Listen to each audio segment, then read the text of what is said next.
À tous. Alors, on va ouvrir les micros déjà pour se dire bonjour, si vous voulez, comme ça. Déjà, on sait si vous savez ouvrir vos micros. Coucou. Allez-y, ouvrez les micros et puis on va vous entendre crier, lever les bras. Coucou, coucou. Bonjour. Salut tout le monde. Bienvenue. On est super heureux de vous retrouver pour une nouvelle conférence. Alors, on va vous demander. Alors, vous inquiétez pas. Des fois, c'est moi qui vous désactive le son parce que votre micro est ouvert et que du coup, on vous entend. Donc, si je vous désactive le son, ne vous inquiétez pas, vous pourrez toujours le rouvrir. Qui a déjà participé à une Conf Kids avec mon quotidien? Levez les mains pour voir. Ah, je vois des petites mains qui se lèvent.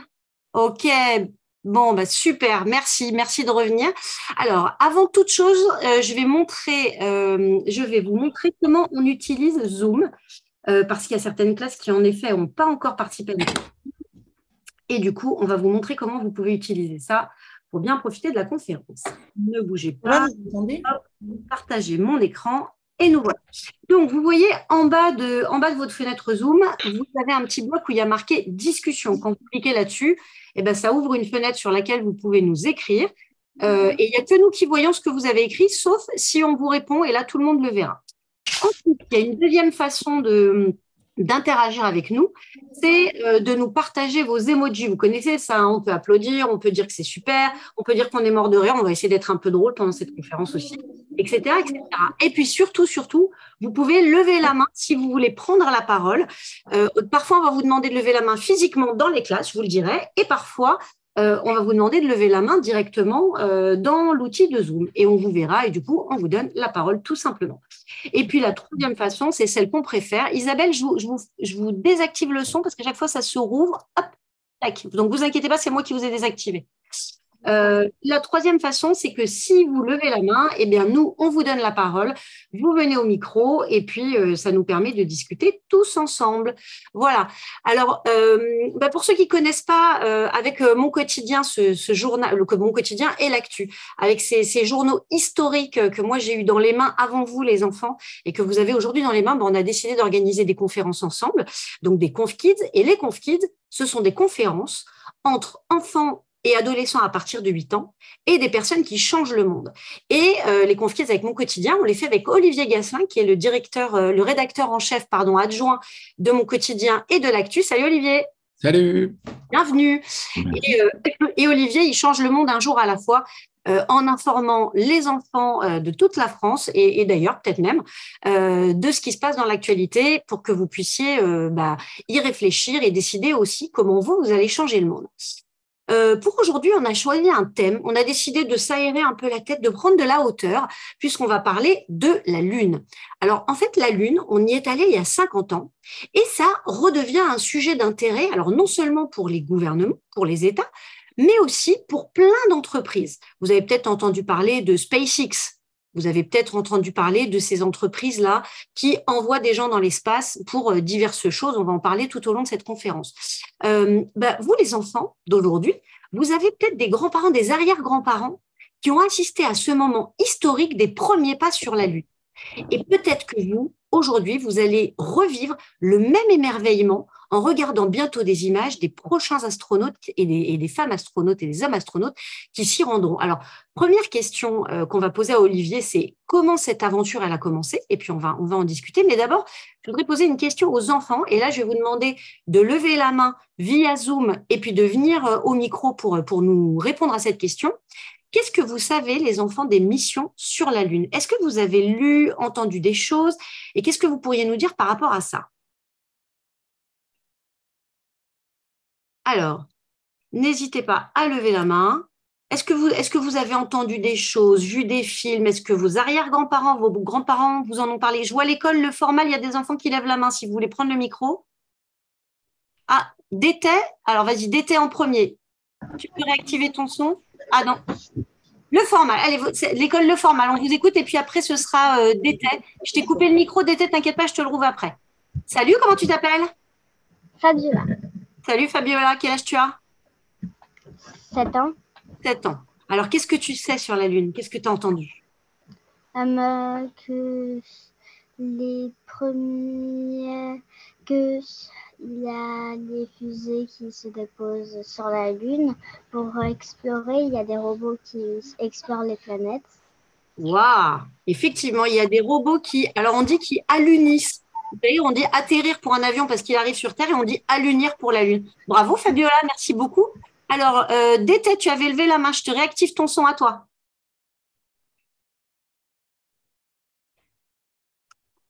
C'est bon, tu y arrives? Bon, alors du coup, vas-y. Pardon, allez-y. Comment tu t'appelles? Méline, Salut Méline, on t'écoute. on prend des matériaux dans la Lune qu'on n'a presque plus sur la Terre. Ah, très bien. Méline, elle a sauté directement à la dernière partie de cette conférence. Alors Méline, c'est très bien. Merci beaucoup. Alors l'école CM2 Coulon, on vous écoute. Il faut que vous rouvriez votre micro. On vous écoute.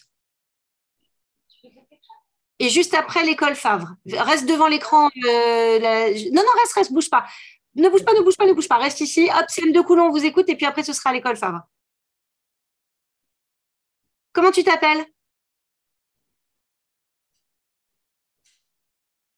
Ah, on ne vous entend pas, CM2 Coulon. Alors, école Favre et puis CM2 Coulon, restez en ligne et puis on va voir si ça fonctionne dans un instant. Et après, on donnera la parole à Olivier. L'école Favre, allez-y, à vous. Salut, comment tu t'appelles? Gaspard, j'ai 10 ans. Salut Gaspard. Comme action, est-ce qu'on pourrait vivre sur la Lune? Ah, toi, tu as une question directe. On va y répondre tout à l'heure, ça marche.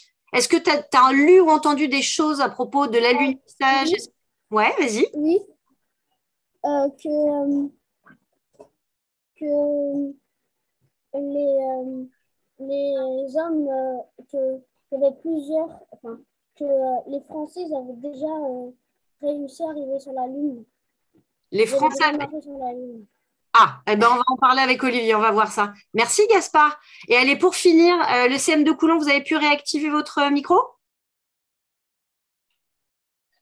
Bon, ouais, on t'écoute. Et non, il n'y a pas de micro CM de Coulon. Tu sais quoi? Je te propose de demander à ta prof d'écrire dans le chat ce que tu allais dire et puis je le lirai tout à l'heure le temps que vous réactiviez le micro. Alors, Olivier, on est allé sur la Lune il y a 50 ans. Est-ce que tu peux nous raconter ça? Pourquoi on est allé là-bas? Qu'est-ce qui s'est passé? Alors, il y a un peu plus de 50 ans, effectivement, bonjour. Donc, tout a commencé, en fait, c'est pour des raisons historiques. Donc, c'était après la Seconde Guerre mondiale, il y a eu ce qu'on appelle, vous avez peut-être appris ça en classe ou vous l'apprendrez après, ce qu'on appelle la guerre froide. Donc, la guerre froide, c'était une sorte de fausse guerre, en tout cas un climat très tendu entre deux parties du monde, donc une partie, les États-Unis et les pays alliés des États-Unis, donc la France, le Royaume-Uni, etc. Et puis de l'autre côté, la Russie. Enfin, à l'époque, ça s'appelait encore l'URSS. C'est un groupe de pays autour de la Russie.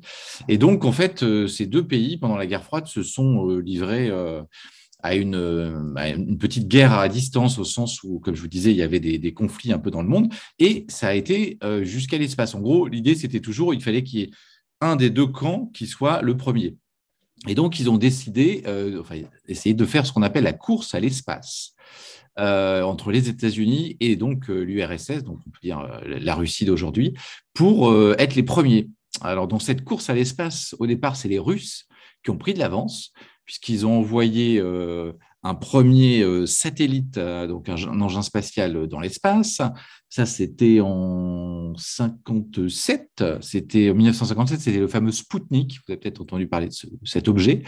Après, les Russes ont repris une avance en étant les premiers à envoyer un homme dans l'espace. Donc ça, c'était en 1961. Il s'appelait Yuri Gagarin. Et donc là, c'en était un peu trop pour les Américains qui étaient en retard. Et ils ont décidé que ça suffisait et il fallait à nouveau que ce soit eux qui soient les premiers. Et donc, c'est le président Kennedy, en 1962, je crois, qui s'est engagé dans un discours. Il a dit nous, les Américains, nous enverrons un homme sur la Lune dans moins de 10 ans. Et c'est ce qui s'est passé, en fait. Et effectivement, en 1969, en juillet, donc c'est Neil Armstrong, vous devez connaître son nom, qui a été donc le premier homme à poser le pied sur la Lune, à bord donc de la mission Apollo 11. Donc en fait, voilà, on a marché sur la Lune. Donc ça a été le premier Américain à marcher sur la Lune. Et depuis, en fait, donc il y a eu les missions Apollo qui se sont succédées entre 1969 et 1972. Et en fait, durant ces 3 années, en fait, il y a 12 hommes qui ont marché sur la Lune, et donc tous américains. Donc là, en fait, voilà. Donc les Américains avaient à nouveau repris le leadership, on dirait ça aujourd'hui, dans la course à l'espace. Et donc, et depuis 1972, en fait, il n'y a plus aucun astronaute qui est retourné sur la Lune. Alors, comment ça s'explique? En fait, c'est un petit peu cette guéguerre entre pays et politiques à qui serait le premier. Et donc, comme les Américains là ont eu une suprématie, 12 hommes sur l'espace, tous américains. En gros, ils se sont dit, ça y est, on a montré qu'on était les plus forts. Et puis après, ça coûtait beaucoup d'argent. Et il y a même des scientifiques qui disaient qu'ils ne voyaient pas forcément l'intérêt de continuer comme ça à explorer la Lune. Et donc, petit à petit, on s'est désintéressé de la Lune pour s'intéresser plutôt à faire des expériences scientifiques dans l'espace. Alors là, alors, attends. Bon, il y a déjà une première question. Voilà. Il y a déjà une première question de Félix qui nous demande, est-ce que quand on atterrit sur Mars, on dit amarcir?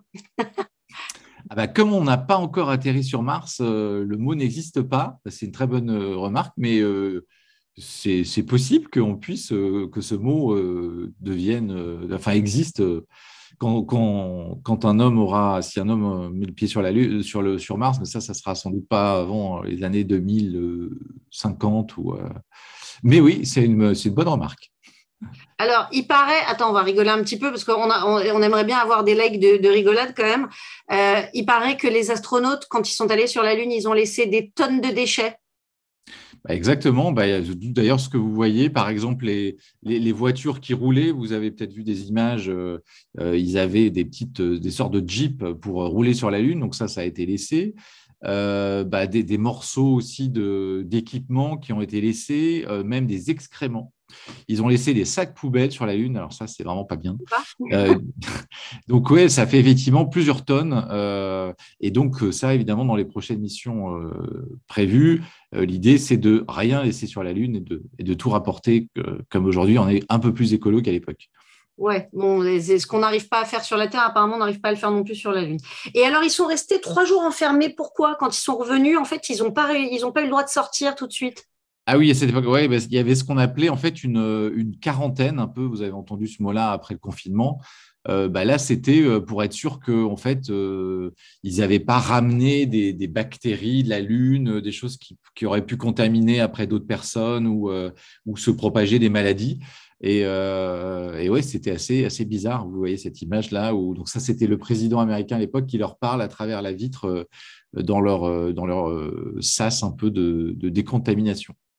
Alors, il y a l'école Montessori de Paris qui lève la main. Allez-y, je vous demande la réactivation du son. Et puis, on vous écoute. Vous pouvez poser votre question ou faire votre commentaire. On vous écoute. Salut, comment tu t'appelles? Aster. Salut, Aster ou Astor? Aster. Aster, comme Fred, la classe. Salut, Aster, t'as quel âge? Bientôt 10 ans. Ça marche, on t'écoute. Est-ce qu'on a anticipé les astronautes qui vont marcher sur la Lune prochainement? Ah, toi aussi, tu es sauté à la fin de la conférence. Oui. Vous allez trop vite pour nous, les enfants. Nous, on est âgés, laissez-nous un peu de temps. Il faut ralentir. Ouais, c'est une excellente question. On va y répondre, ça marche. Merci, Aster. Alors, là, on va parler effectivement tout à l'heure des prochaines missions spatiales, bien sûr. Mais pour poser le décor et pour comprendre en fait pourquoi on va retourner sur la Lune, il faut parler d'un tas d'autres choses d'abord. Donc là, on en est au moment de notre histoire où, au final, on a décidé de ne pas retourner sur la Lune pendant très très longtemps et on s'est concentré sur des études, des expériences scientifiques et un tas de choses sur les stations spatiales. Tu peux nous raconter, Olivier, du coup, comment ça s'est fait en fait? Comment on a pris cette décision? Pourquoi? Qu'est-ce qu'on a envoyé en premier comme station spatiale, etc. En fait, voilà, comme je disais, finalement, à partir une fois que après 1972, où les scientifiques et même les pays se sont donc un peu désintéressés de la Lune en disant que c'était plus utile de faire de la recherche scientifique dans l'espace. Ce serait plus utile notamment pour apprendre des choses sur nous, les humains, à mettre en place sur Terre. Et donc, ils se sont dit, voilà, essayons donc d'envoyer des hommes dans l'espace, mais donc il faut une fusée, mais après, il faudrait presque une maison, une sorte de maison dans l'espace. Et donc, effectivement, il y a eu plusieurs, ce qu'on appelle des stations spatiales. Alors là, c'est drôle, donc, enfin drôle, pas drôle, mais cette course à l'espace, elle a continué. Puisqu'on disait tout à l'heure que les Américains, ils avaient montré qu'ils étaient les plus forts, alors qu'au départ, c'est les Russes qui avaient pris de l'avance. Donc les Américains les plus forts en envoyant des hommes dans l'espace. Et après, l'histoire s'est encore réinversée. C'est les Russes qui, à nouveau, ont repris de l'avance en étant les premiers à envoyer une station spatiale. Donc, vous voyez, c'est ce que vous voyez sur la photo, la Salyut 1, donc en 1971, donc c'est-à-dire 2 ans après que les Américains aient envoyé le premier homme marcher sur la Lune. Et donc, cette station dans l'espace russe, enfin donc soviétique, c'était à l'époque de l'URSS. Alors, ça ne s'est pas très bien terminé parce que donc la station spatiale a été assemblée dans l'espace et il y a même un équipage de 3 Russes, donc soviétiques, qui sont allés. Je crois qu'ils ont passé une vingtaine de jours dedans. Et malheureusement, au moment où l'engin spatial s'est désarrimé, donc c'est-à-dire s'est détaché de la station spatiale, il y a eu un problème de valve, d'air, et en gros, malheureusement, les trois astronautes russes sont morts, en fait, sont revenus sur Terre, mais bon. Donc ça, c'était bref. Donc les Russes ont pris de l'avance, mais c'était pas non plus, c'était un peu un échec. Et après, effectivement, il y a eu Skylab, donc la station spatiale américaine. Et puis en fait, donc Salyut, ça a continué en fait. Il y a le premier qui n'a pas trop marché, et après les Russes en ont fait d'autres, notamment un Salyut en 1982 où on parlait tout à l'heure des Français dans l'espace. Et ben il y a le premier Français qui est parti dans l'espace, c'était en 1982, justement dans un Salyut, donc une station spatiale russe. Et je ne sais pas si vous savez comment il s'appelait, le premier Français dans l'espace. Alors, est-ce que vous voulez vous donner une chance de répondre? Allez-y. Il n'y a rien à gagner à part un peu de gloire. C'est toujours ça de prix. Allez, vas-y, tout le monde. Premier Français dans l'espace. Le formal, vas-y, t'es arrivé le premier devant le micro. Il faut que tu ouvres ton micro. Hop. Et après, école. Et après, école Favre. Bouge pas, jeune homme qui est de l'école Favre. Le formal. Allez, vas-y, jeune homme. Comment tu t'appelles? Lucien de Belle-Île. Lucien Bonjour. de Belle-Île. Ça marche. Alors, selon toi, c'était qui le premier C'était qui, Français dans l'espace? Le premier homme français Ouais. Thomas Pesquet. Ça marche. On garde la réponse, on dit rien. Ça marche. École Favre, vas-y, tu t'es posté juste devant. Coucou, comment tu t'appelles? Augustin. Ok, Augustin, est-ce que tu sais comment s'est appelé le premier Français à aller dans l'espace? Thomas Pesquet. D'accord, ça marche. Alors, qui peut lever la main? École Montessori, allez-y. Ouais, ils sont 50 devant l'écran. Vous le dites tous en chœur? Ah, tac, allez-y. Ah, il faut juste réactiver le son et c'est bon. Donc, c'est Jean-Loup Chrétien. Bravo! Bravo! Ah ouais, alors là, je dis bravo. Alors tiens, si tu es très fort, on va. Si tu es encore devant, est-ce que donc tu sais depuis combien on a envoyé de Français dans l'espace? À peu près. Et qui était le dernier? Alors le dernier, c'est la bonne réponse qu'on a entendue tout à l'heure, c'est évidemment Thomas Pesquet. Voilà. Et en fait, est-ce que tu sais combien de Français sont allés dans l'espace? À peu près. 5 ou 6? C'est un peu plus, c'est 10. Et effectivement, le dernier étant Thomas Pesquet. Et là, on déborde un peu sur une autre, mais il y a une autre Française qui vient d'être sélectionnée par l'Agence spatiale européenne, qui s'appelle Sophie Adenau et qu'on a interviewé dans mon quotidien, et qui sera aussi une future astronaute française qui partira dans l'espace. Alors, il y a une école Stainmess qui a aussi répondu Thomas Pesquet, mais c'est vrai que c'est votre génération, donc c'est de lui dont vous vous souvenez en priorité. Et donc, surtout qu'il montre plein de photos quand il est dans l'espace, donc dans les réseaux sociaux, il est très fort. il est vraiment super, on l'adore. Thomas, on t'adore si tu regardes cette vidéo. Et donc, pour revenir sur les stations spatiales, donc, et les Russes ont continué à prendre de l'avance avec, vous voyez, cette photo de Mir. Donc ça, c'était la première vraiment grande station spatiale dans laquelle, en fait, des astronautes se sont relayés et ont vécu en permanence, en fait, dans cette station-là. Je crois que le record de longévité d'un astronaute dans la station spatiale, ça doit être 471 jours. Ah oui, c'est très long. Voilà, alors je crois que c'est en plusieurs fois, mais donc c'est très long. D'ailleurs, Olivier, attends, pardon, je te coupe parce que ça reboucle avec une question qu'on nous a posée. Combien de temps les astronautes étaient restés sur la Lune? C'est Yacine de l'école Henri Barbus qui nous pose la question. Ah, c'était vraiment.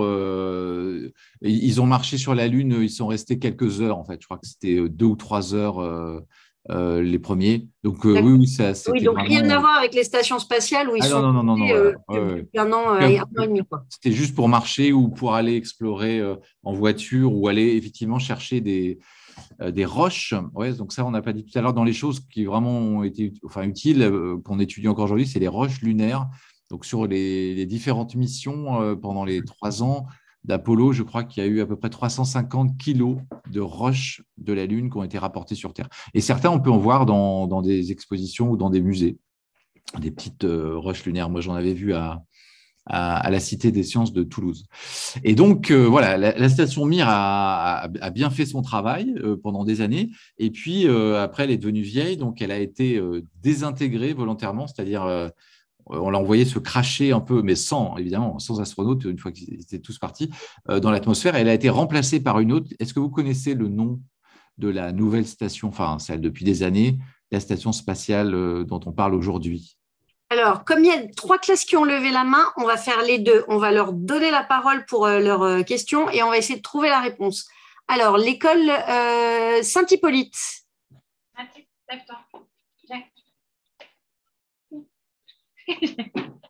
On vous écoute. Salut. Comment tu t'appelles? Baptiste.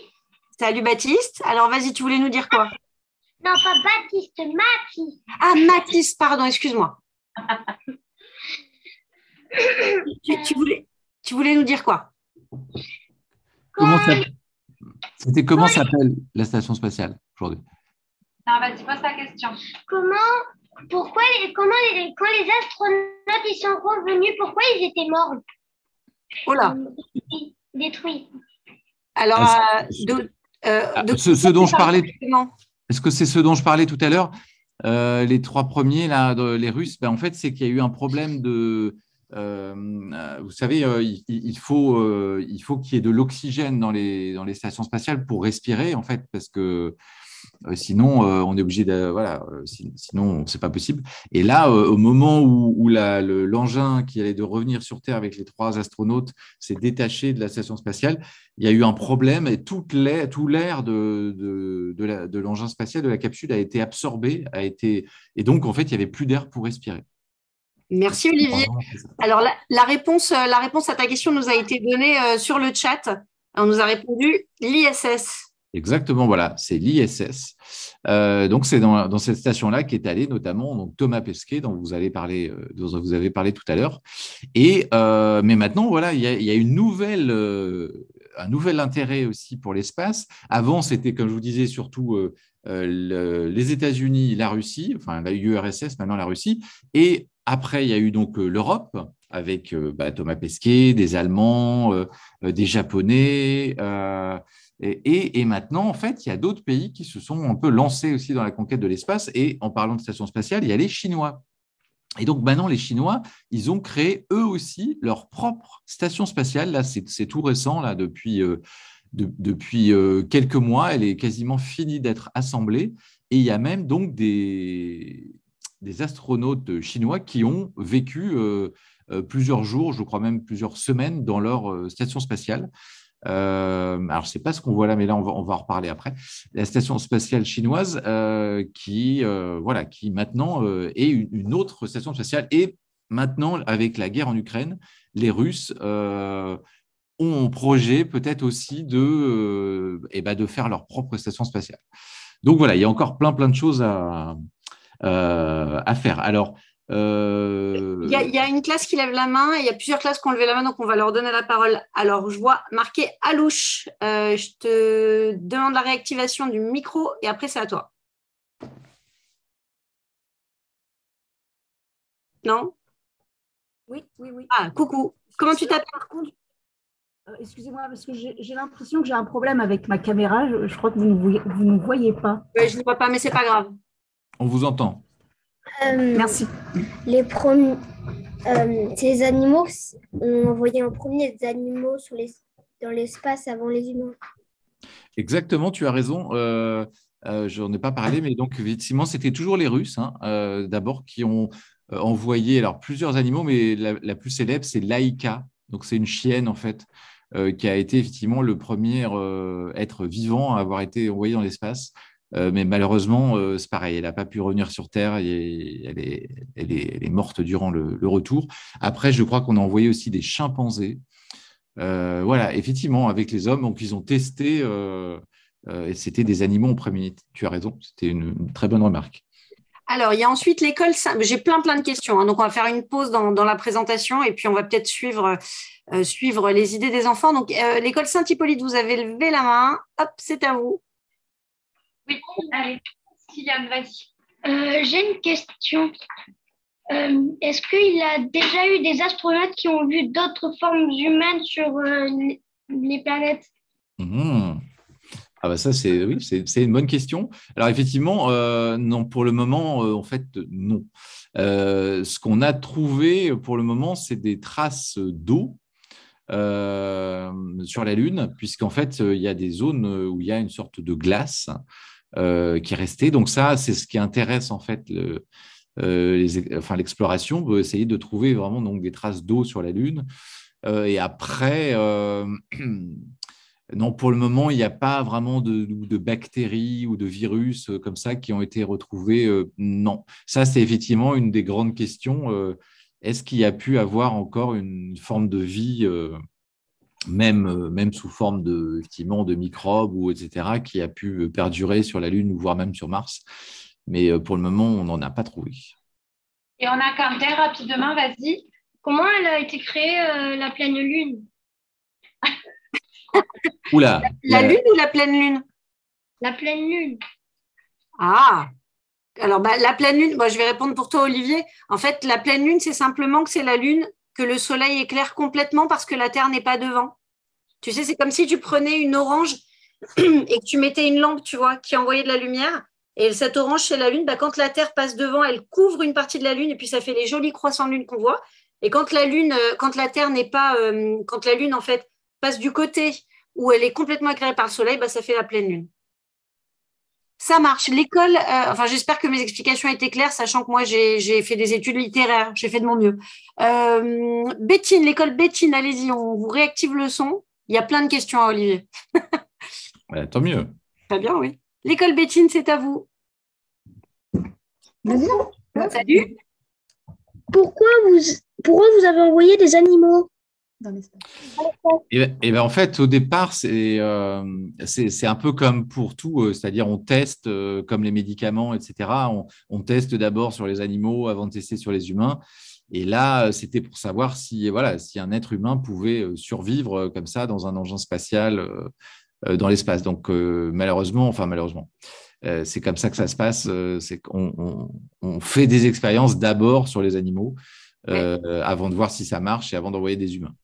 Et là, d'ailleurs, on parlait tout à l'heure donc, de station spatiale et d'expérimentation scientifique. Il y a beaucoup d'expériences qui sont faites justement sur des animaux, notamment des salamandres, qui sont des sortes de petites…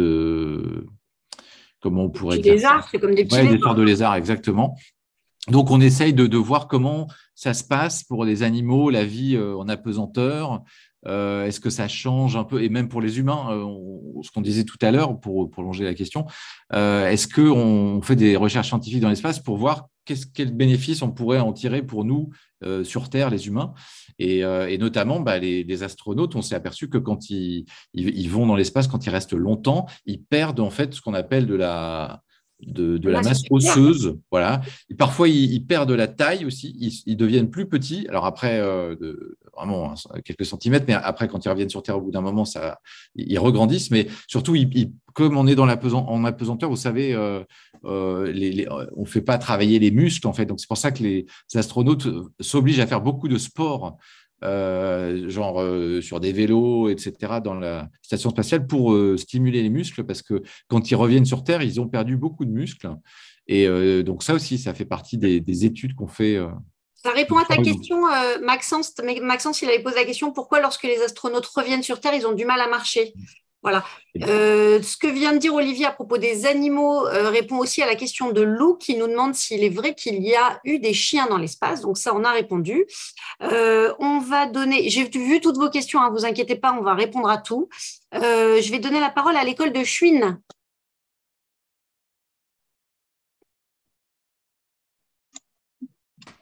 Vas-y, Jade. C'est bon, vas-y. Quel humain était Comment tu t'appelles? Jade. Jade. Et t'as quel âge, Jade? 10 ans. Ça marche. Oh, Jade, tu es dans le soleil, c'était magnifique. Voilà, toi, il n'y a pas eu d'éclipse. Typiquement, tu es en pleine Jade. Voilà. Ta question. Quel homme a été le plus longtemps sur la Lune? Ah. Alors, la Lune, comme on disait tout à l'heure, ils ne sont pas restés très longtemps, en fait, hein, puisque Armstrong et Buzz Aldrin, qui sont les premiers à avoir marché sur la Lune, je crois que c'est ça, hein, je crois qu'ils sont restés à peu près 2 heures.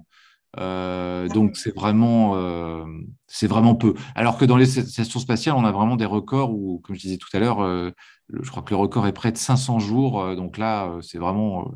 Mais sur la Lune, on ne peut pas rester très longtemps. Alors justement, on en parlera peut-être tout à l'heure, mais l'idée dans les missions futures, c'est que des hommes puissent vraiment s'installer et vivre sur la Lune pendant des jours, des semaines, et construire ce qu'on appelle une base lunaire, avec comme une sorte un peu de maison sur la Lune. Donc ça, c'est les projets, mais bon, là, on prend peut-être un peu d'avance sur après, mais bon, voilà. L'idée, c'est ça, c'est dans le futur, de construire une sorte de base lunaire où les hommes pourraient, comme dans l'espace, comme dans l'USS, se relayer et vivre comme ça pendant des semaines sur la Lune. Mais sauf que, pourquoi on a besoin de maisons? Parce que sur la Terre, vous savez, pour respirer, nous, on a une atmosphère. On a de la chance d'avoir l'atmosphère qui nous permet d'avoir de l'oxygène. Donc, on peut comme ça respirer, mais sur la Lune, il n'y a pas d'atmosphère. Donc, il faudra reconstituer une atmosphère, en tout cas dans les endroits pour vivre. Donc, c'est pour ça qu'il faut qu'il y ait des maisons ou des scaphandres, etc., parce qu'on ne peut pas respirer comme ça, se balader sans combinaison ou sans scaphandre sur la Lune. Mais oui, je pense qu'effectivement, il y aura sans doute des records dans le futur de longévité sur la Lune. Alors, l'école Muriel Cordier, on vous écoute, je vous réactive le son. Enfin, je vous demande la réactivation du son. Salut. Ah, vous êtes 4 là. 5. Ça se multiplie, au secours. Comment vous vous appelez? Je m'appelle Jeanne. J'ai 8 ans et j'aimerais bien vous demander, est-ce qu'on peut faire pousser des plantes sur la Lune? Super question. Ben ça, c'est une très bonne question. Et effectivement, c'est un enjeu très important, toujours dans ce que je disais, dans l'idée de futures missions sur la Lune pour pouvoir y rester des semaines, voire des mois. Alors, effectivement, il faut avoir quelque chose à manger là-bas.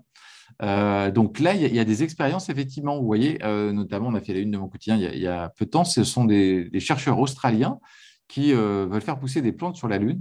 Donc, ils ont testé différentes choses dans des zones un peu désertiques sur Terre, etc., voir si ça pourrait marcher sur la Lune. Et ils ont prévu d'envoyer donc des graines dans une mission, dans un engin spatial qui quittera la Terre en 2025. Et l'idée, ce sera de planter des graines comme ça sur la Lune, voir si ça peut faire des plantes. Parce que effectivement, si on envoie donc des hommes sur la Lune pour y rester des semaines ou des mois, effectivement, il y a plusieurs choses. Il faut qu'ils puissent respirer, donc c'est pour ça qu'il faut qu'ils puissent vivre. Donc, la première idée, c'est ça, construire une base lunaire où ils pourraient donc dormir, faire des expériences, donc comme une maison un peu. Après, effectivement, il faudrait qu'ils puissent se nourrir. Donc, effectivement, si ils sont plusieurs et qu'ils vont rester des mois, on ne peut pas forcément envoyer tout à manger dans la fusée qui arrivera sur la Lune. Donc, il faut faire pousser des choses là-bas. Et il faut aussi trouver du carburant pour pouvoir soit faire des expéditions sur la Lune avec des voitures, etc., ou voire même pouvoir revenir après avec les fusées. Et là, il y a un matériau qui est presque miraculeux sur la Lune, qu'on appelle la régolithe. Donc, la régolithe, c'est un peu la poussière, une sorte de poussière qu'on trouve sur le sol lunaire et qui a plein d'avantages. C'est-à-dire, avec cette régolithe, les scientifiques pourraient fabriquer de l'oxygène, donc pour respirer. Ils pourraient aussi fabriquer du carburant, donc pour les voitures ou pour les fusées. Et ce minerai aussi, il servirait un peu de bouclier protecteur à mettre sur la maison sur la Lune, puisqu'en fait, sur la Lune, il y a ce qu'on appelle des rayons cosmiques. Vous savez, c'est des ondes, enfin des rayons très dangereux pour les êtres humains. Et donc, cette régolithe, en fait, servirait un peu à protéger cette maison sur la Lune des rayons dangereux qu'on appelle donc des rayons cosmiques. Donc, voilà, on voit un petit peu sur cette photo-là. Donc, oui, l'idée, c'est effectivement de réussir à faire pousser des plantes sur la Lune dans le futur. Alors, je vais vous donner la parole. Il y a 10 mains qui sont levées, mais il y a plein de questions qui nous sont aussi arrivées par écrit. Il y en a plein auxquelles on a répondu. Mais du coup, on va les poser. Alors, est-ce qu'il y a une vidéo qui a montré quand Neil Armstrong est descendu sur la Lune et qui a… non, pardon. Une vidéo a montré quand Neil Armstrong est descendu sur la Lune, mais qui a déposé la caméra? Donc, qui l'a filmé, en fait, c'est ça la question. Qui l'a filmé. Celui, effectivement, qui a filmé, c'est Buzz Aldrin. Puisqu'en fait, voilà, ce qu'il faut savoir quand on envoie une mission comme ça autour de la Lune, ça se fait en 2 étapes. C'est-à-dire, il y a un engin spatial qui va se mettre en orbite autour de la Lune. Et après, il faut qu'il y ait un engin, une sorte de petite capsule qui sorte de cet engin-là pour aller atterrir sur la Lune et puis après pour aller même remonter. Tiens, d'ailleurs, j'ai une petite anecdote sur une des missions Apollo. Donc, ils étaient plusieurs à avoir à l'Uni, donc atterri sur la Lune. Et sauf qu'il y a dans la capsule, ils ont cassé un bouton qui a failli leur empêcher de remonter après dans l'engin spatial. Vous imaginez un peu la panique. Et heureusement, ils étaient en communication avec la Terre et ils ont réussi à bidouiller avec un stylo, je crois, pour réparer le bouton qui manquait et d'appuyer sur un bouton qui leur a permis de rejoindre l'engin spatial. Donc, quelle angoisse! Voilà. Et donc, voilà, ce que je disais, c'est que, voilà, en général, sur la mission, par exemple, Apollo… Apollo 11, celle où les premiers Américains sont allés sur la Lune, ils étaient 3. Donc, il y en a un qui est resté dans l'engin qui tournait autour de la Lune. Et donc, les 2 autres, donc Neil Armstrong et Buzz Aldrin, ont pris la capsule qui a atterri sur la Lune. Et donc, c'est Buzz Aldrin qui a filmé Neil Armstrong. Mais heureusement, lui, il a filmé, mais il a pu aussi, après, marcher sur la Lune à son tour. Mais c'est vrai que la photo et les images de Neil Armstrong ont été prises par Buzz Aldrin, qui est d'ailleurs toujours vivant. Neil Armstrong est décédé il y a quelques années, mais Buzz Aldrin est encore vivant. Alors, on va accélérer un petit peu parce qu'il est déjà -20. C'est fou la vitesse à laquelle ça va, parce que c'est passionnant. Combien de temps dure le trajet de la Terre vers la Lune? Demande Yazid. Alors, c'est à peu près 3 jours.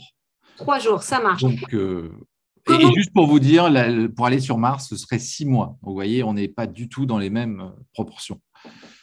Alors, ensuite, on a comment on peut devenir astronaute. Ça, on ne va pas forcément répondre tout de suite, mais peut-être que tout à l'heure, parce que c'est très long, il faut faire des longues études, il faut étudier les maths, la physique, la biologie, il y a plein de choses à faire. mais dans un quotidien, on vous donnera le numéro. Il y a l'entraînement des astronautes, donc ça vous donnera déjà une idée de l'entraînement que vous pouvez suivre. On nous demande, ça a servi à quoi d'aller sur la Lune? Eh ben, de faire toutes ces recherches scientifiques dans un premier temps, et puis on va voir pour les prochaines missions à quoi ça nous a servi de poser un premier pas là-bas et comment ça va nous aider pour la suite. Pourquoi la Lune paraît plus petite de la Terre alors que dans l'espace elle est grande? C'est parce qu'elle est loin. Donc quand on voit les choses de loin, elles ont l'air plus petites. Et justement, donc on peut préciser, la Lune, elle se trouve à peu près à 385 000 km de la Terre, mais elle peut bouger un petit peu. Donc vous voyez, parfois on appelle ça il y a des phénomènes de lune rouge où on a l'impression qu'elle est plus grosse, etc. Parce qu'il y a quand même une petite… ça varie un petit peu la distance, mais c'est quand même autour de 385 000 km. Ça marche. Je continue à poser les questions qui sont écrites et après, je vous donne la parole, les enfants, et on essaie de répondre super vite aux questions qui sont écrites pour couvrir un max. L'année dernière, on a aussi envoyé un blog pour observer son comportement. C'est vrai. Est-ce que c'est vrai que les astronautes vont dans l'espace ou sur Mars pour y habiter plus tard? Ça, c'est effectivement la grande question. Alors déjà, l'idée de construire une base lunaire, envoyer des astronautes y vivre régulièrement, ce serait une sorte de première étape pour ensuite, en gros, que la Lune serve un peu on pourrait dire, de station-service pour aller plus tard sur Mars, envoyer des hommes. Et oui, à certains, on parlait du milliardaire Elon Musk tout à l'heure, on parlait avec Tesla. Lui, son rêve, ce serait qu'il y ait une colonie humaine qui puisse vivre sur Mars. Mais bon, là, on est encore dans la science-fiction pour le moment. Pourquoi les astronautes ne sont pas restés plus longtemps sur la Lune? On a un peu répondu, mais si tu veux compléter. Oui, non, là, oui, on a répondu. On a répondu. Oui. Quelles sont les températures sur la Lune? Alors, ça varie énormément. Donc, c'est entre moins 170 degrés jusqu'à plus 120 degrés. Donc, vous voyez… Parce qu'il n'y a pas d'atmosphère. Du coup, voilà. Les rayons du soleil, quand ils arrivent, il fait hyper chaud et quand ils sont plus là, il fait hyper froid, c'est ça? Et sur Mars, c'est aussi des températures très, très, très extrêmes. Ça marche. Dalia nous demande pourquoi la Terre est-elle la seule planète où il y a de l'oxygène? On n'est pas sûr. Il y a peut-être d'autres planètes dans l'univers où il y a de l'oxygène. Oui, d'ailleurs, on recherche beaucoup ce qu'on appelle des exoplanètes, c'est-à-dire des planètes en dehors du système solaire qui auraient les mêmes un peu caractéristiques que la Terre et certaines, potentiellement ressemblent un petit peu à la Terre avec un soleil autour, mais c'est tellement loin dans l'univers qu'on ne peut pas y aller. Mais on pense que peut-être d'autres planètes pourraient développer de la vie. Ça marche. Alors, on va donner un peu la parole parce qu'il y a trop de mains levées là. Autant vous dire qu'on avait préparé des présentations avec plein d'images et tout. On a tout laissé tomber avec Olivier. On répond à vos questions. C'est bien plus sympa. Le collège Vauquelin, allez-y. On vous écoute.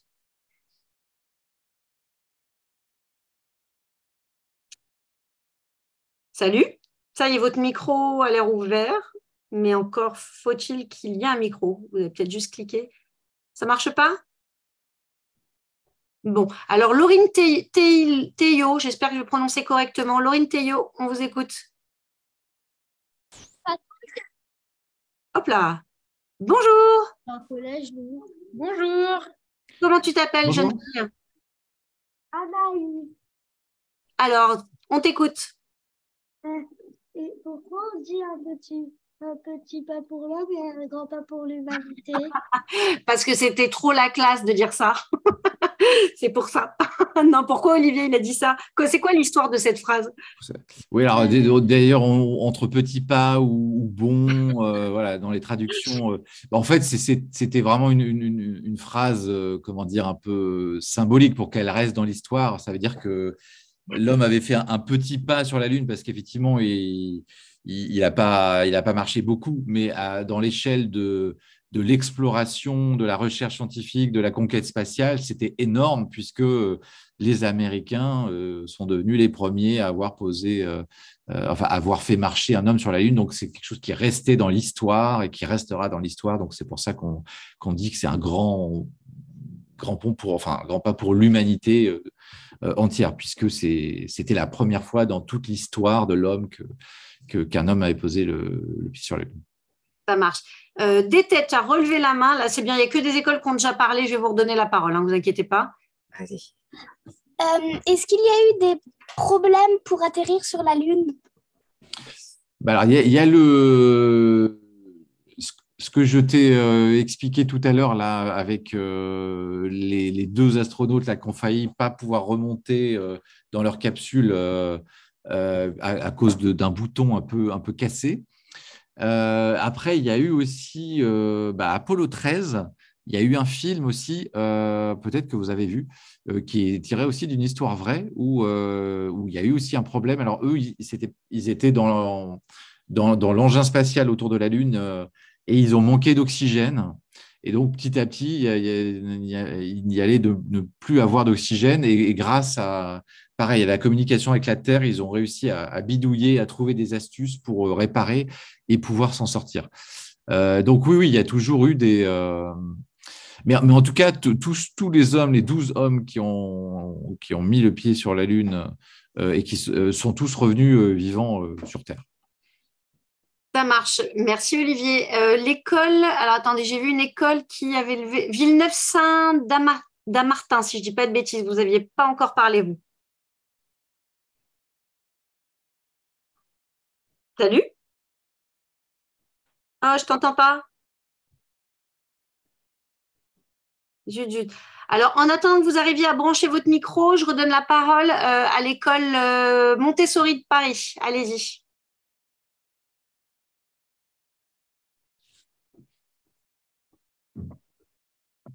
Non, non plus? Si? Allez-y, on vous écoute. Non, non plus. Bon, alors du coup, je vais reprendre des questions par écrit. Paf, paf, paf, paf, paf. Y a-t-il un âge maximum pour être astronaute? Oui, alors oui, effectivement. Je crois qu'il ne faut pas avoir plus de 50 ans, puisque là, justement, il y a eu une sélection en fait, d'astronautes européens qui a été dévoilée cette année, dont il y a une Française qui en fait partie, donc Sophie Adno. Et comme en fait, quand on sélectionne des astronautes, c'est pour au moins une quinzaine d'années de mission, donc il ne faut pas qu'ils soient trop âgés en fait. Donc là, par exemple, la Française, Sophie Adno, elle a 40 ans. D'accord. Comment sont disposées les stations spatiales dans l'espace? C'est vrai on doit se dire des fois, ça risque peut-être de se rentrer dedans, ou elles ont des orbites particulières. Oui, alors elles ont des orbites. Alors, là, par exemple, ISS, elle tourne autour de la Terre à peu près à 400 km autour de la Terre. Et alors, non, les problèmes qu'il pourrait y avoir, c'est plutôt avec des morceaux de météorites, etc. Donc, parfois, pourrait y avoir des dangers. Donc, c'est parfois arrivé qu'on ait repéré un morceau ou même un engin, un morceau de satellite qui pourrait entrer en collision avec la station ou un morceau de météorite qui se baladerait aussi. Dans ces cas-là, on peut descendre un petit peu ce qu'on appelle l'orbite de la station pour être sûr que, à ce moment-là, le gros caillou ne vienne pas rentrer en collision avec la station. Ça marche. On nous demande aussi que font les satellites qui ne fonctionnent plus dans l'espace? Et ben alors ça, c'est une très bonne question parce que la majorité, pour le moment, reste en fait. Donc, l'espace devient une sorte de poubelle.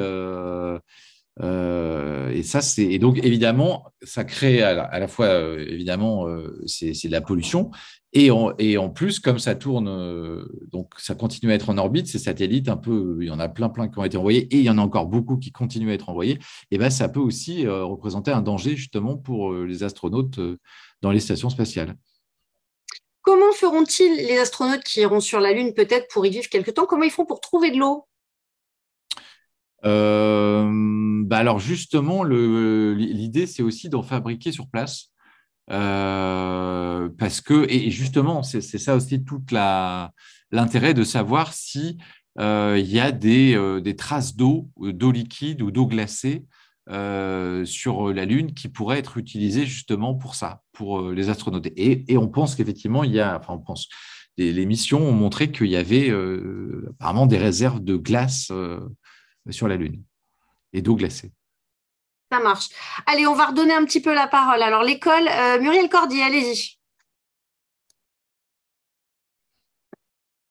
Il y a tellement de questions, je ne sais même pas par quelle boule prendre, hein. Franchement, vous êtes épatants, quoi. Allez-y. Comment tu t'appelles? Cassim, j'ai 7 ans Salut, Cassim. et je me suis toujours demandé est-ce que la lune pourrait changer de couleur souvent? Ah, changer de couleur, mais genre quelle couleur? Elle pourrait devenir comment, selon toi? Ben, elle pourrait devenir rouge, noir par exemple. Parfois, on voit ce qu'on appelle le phénomène de la lune rousse, hein. Il y a des moments dans l'année où on voit la lune qui a une couleur plus orangée ou rouge qu'habituellement. Mais ça, c'est lié un peu voilà, à la luminosité. C'est pas la lune elle-même qui change de couleur. C'est plutôt la lumière qui projette, qui est projetée sur la lune du soleil ou de. Mais non, a priori, elle ne va pas trop bouger. Alors, il y a une phase de la Lune qu'on ne connaît pas bien, d'ailleurs, effectivement, qui est ce qu'on appelle la phase cachée de la Lune, qu'on ne voit pas trop de la Terre. Et c'est pour ça que tout à l'heure, vous avez vu une photo, il y a les Chinois qui ont envoyé donc un robot sur la face cachée de la Lune il y a quelques années donc ils continuent à explorer cette partie-là, le robot, pour essayer d'en savoir plus sur cette partie de la Lune qu'on connaît moins. Ça marche. On a aussi l'école, tac, tac, tac, tac, tac, l'école Le Formal, allez-y. Et en attendant que vous réactiviez votre son, je vais juste vous montrer un petit truc parce qu'on nous a posé la question. Est-ce qu'on pourra vivre sur la Lune? Et je vais vous montrer ça. Ça s'appelle des biopodes. C'est des biopodes en fait qui sont construits par une entreprise qui s'appelle Interstellar Lab, dont la femme qui a créé cette entreprise est une copine et qui a fait des conflits. Vous pouvez les retrouver en ligne. Elle s'appelle Barbara Belvidi. Elle fait des biopodes pour aller habiter sur la Lune, sur Mars, etc. Et voilà une image d'un village, en fait, de ce que pourrait être un village sur une autre planète. Voilà, ça fait rêver, donc n'hésitez pas à aller jeter un œil, c'est trop joli. Allez-y, Le Formal, on est avec vous. Est-ce qu'on peut écrire sur la Lune? Écrire sur le papier, mais sur la Lune. Tu veux dire sur le sol, par exemple, comme sur la Terre? Non, sur le papier. Amener du papier sur la Lune et écrire dessus? Oui, est-ce qu'on peut? Parce que si tout flotte, l'encre aussi dans le crayon. Ah, c'est malin. Mais le crayon, c'est une mine. Donc, en fait, la mine, elle flottera pas. Peut-être un stylo à encre, ouais? Je sais pas. Olivier? Ouais, c'est une bonne question. À mon avis, ça va être plutôt des ordinateurs, hein, et qui vont utiliser des ordinateurs comme dans la Station spatiale internationale. Mais en parlant de traces, d'ailleurs, comme on disait qu'il n'y a plus d'atmosphère, vous savez, donc le premier pas de l'homme sur la Lune, donc l'empreinte, en fait, elle y est toujours, en fait. Comme il n'y a pas d'atmosphère, tout ce qui a été les traces, elles sont restées. D'ailleurs, il y a une photo que tu as montrée tout à l'heure. Et donc, cette empreinte, voilà, elle y est toujours, en fait. Plus de 50 ans après, elle y est toujours. Donc, c'est pour ça que, notamment, tous les sites des différentes missions Apollo où des hommes ont marché sur la Lune, ils sont un peu protégés, c'est-à-dire pour laisser ces traces-là. Et d'ailleurs, voilà, pour revenir là-dessus, sur l'alunissage, on n'atterrit pas évidemment n'importe où sur la Lune. Les missions, enfin les équipes qui travaillent sur les missions lunaires, ils choisissent comme ça des endroits en connaissant un peu la carte de la Lune.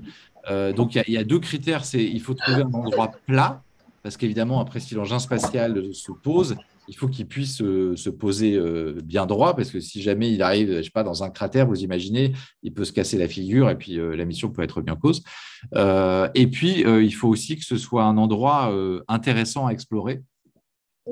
Donc, parfois, justement, c'est près des pôles où là, il peut y avoir de l'eau glacée ou alors à proximité d'un cratère pour pouvoir explorer.